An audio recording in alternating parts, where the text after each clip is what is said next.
നമസ്കാരം. Raf talk ഫുട്ബോളിലേക്ക് അവർക്കും സ്വാഗതം.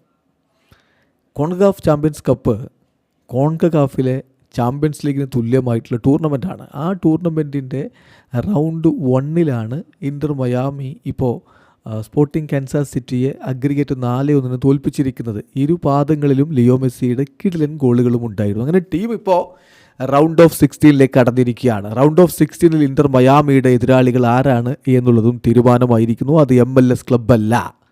MLS പുറത്തു നിന്ന്, US പുറത്തു നിന്ന്, സെൻട്രൽ അമേരിക്കയിൽ നിന്നുള്ള രാജ്യം ജമൈക്കയിലെ പ്രമുഖ ക്ലബ്ബുകളിൽ ഒന്നാണ് ഇൻ്റർ മയാമിക്കെതിരായിട്ട് വരുന്നത്.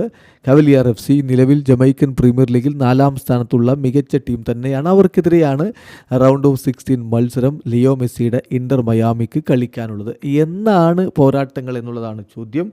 ആദ്യ റൗണ്ട് മത്സരം, റൗണ്ട് ഓഫ് 16 ആദ്യ റൗണ്ട് മത്സരം വരുന്നത് മാർച്ച് 6 മാർച്ച് 6 ഇൻ്റർ മയാമി കവലിയർ FCക്കെതിരെ ഇൻ്റർ മയാമിയുടെ മൈതാനത്ത് വെച്ച് കളിക്കും. രണ്ടാം ലെഗ് മത്സരം പക്ഷേ കവലിയർ FCയുടെ മൈതാനത്താണ്. ആ കളി വരുന്നത് മാർച്ച് 14 പുലർച്ചെ ഇന്ത്യൻ സമയം 5:30. ഏതായാലും രണ്ട് കിടിലൻ പോരാട്ടങ്ങൾ കൂടി നമ്മുടെ മുന്നിലേക്ക് വരുന്നു എന്നർത്ഥം. ഇൻ്റർ മയാമിയെ സംബന്ധിച്ചിടത്തോളം ഇത്തവണ വമ്പൻ ടൂർണമെൻറ്റുകളിൽ അവർ കളിക്കുന്നുണ്ട്. ഈ കോൺകകാഫ് ചാമ്പ്യൻസ് കപ്പ് അവരുടെ പ്രധാനപ്പെട്ട ഒരു ലക്ഷ്യമാണ്. അതുകൂടാതെ ഇത്തവണ ക്ലബ്ബ് വേൾഡ് കപ്പിലും അവർ മാറ്റുരയ്ക്കുന്നുണ്ട്. വീഡിയോ അവസാനിക്കുന്ന ഫുട്ബോൾ ലോകത്തെ കൂടുതൽ വിശേഷങ്ങളുമായി റാഫ് ടോക്സ് എഴുതാം.